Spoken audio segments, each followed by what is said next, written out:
Iniu tamid sa chalí. Agus tamid galach raniu dalagi le haint agus le cymiltána dhéanú asú. Tá go leor plandaí agus crinn cháitinta le foiile néirin. In na másc tá Crán Cró Capel a éan sus le trachas a sé madar ar airde.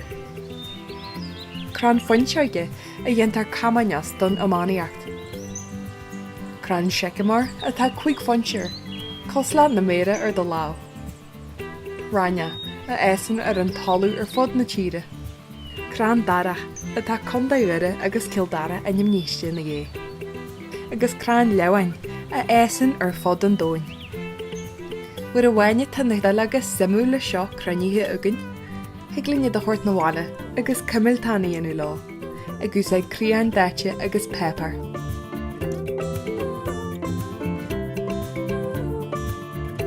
Nuair atá siad críitníthe, be cymnehanne agad ar an lechaidú sa chailí ag fólam faoine dalaga i gcónaí.